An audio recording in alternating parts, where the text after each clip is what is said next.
bonjour à tous. Étant donné que votre fidélité mérite récompense, voici donc un épisode bonus dans lequel nous narrons une de nos légendes combourgeoises. Vous allez découvrir dans un premier temps la légende de la fontaine de Margat. Le seigneur Rivalon, qui avait fait bâtir un château sur Combourg, se promenait sur les bords du lac. Un jour, arrivé vers la fontaine de Margat, il aperçut un étrange petit homme dans un buisson. C'était un nain. Il se débattait au milieu des épines et ne pouvait se dépêtrer des ronces qui déchiraient son habit et le griffaient cruellement. Le seigneur s'approcha du buisson et vint en aide au petit homme. Il eut toutes les peines du monde à le tirer de là.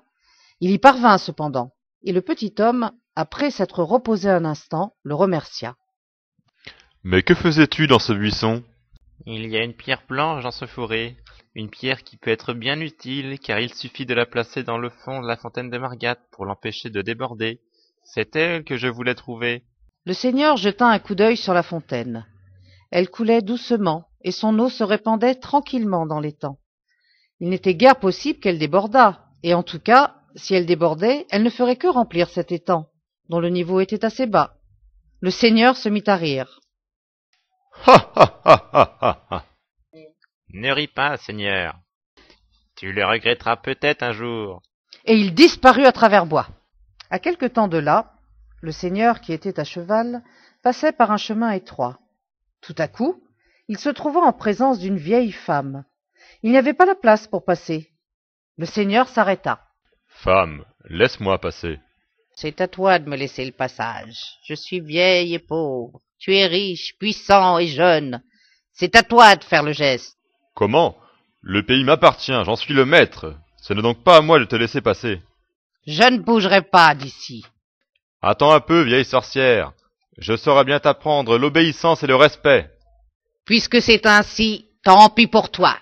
Les eaux de la fontaine de Margat vont se mettre à couler, de telle sorte que personne ne pourra jamais les arrêter. L'étang va déborder, ton château et tout le pays seront engloutis. Ce sera ta punition pour m'avoir insulté. » L'étang débordait et les eaux roulaient furieusement dans la vallée.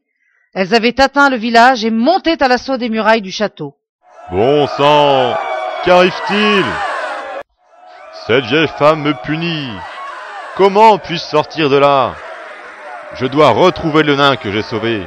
Il faut absolument que je retrouve la pierre blanche qui empêchera la fontaine de déborder. » Le seigneur se précipita vers le fourré. En s'égratignant et en se déchirant horriblement dans les épines, il chercha si bien qu'au pied du buisson, il trouva enfin la pierre blanche. « Ça y est, je l'ai, cette pierre !» Dès que la pierre blanche eut atteint le fond de la fontaine, celle-ci cessa de couler.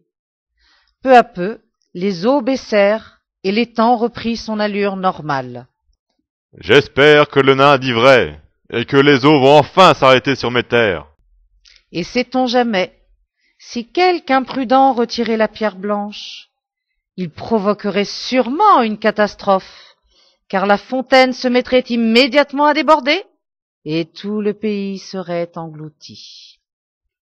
En espérant que cette histoire vous ait plu, voici enfin la légende tant attendue de la Tour du Pendu. Un petit hôtel particulier du XVIe siècle aurait été le théâtre d'un drame fratricide qui lui valut son nom, la Tour du Pendu.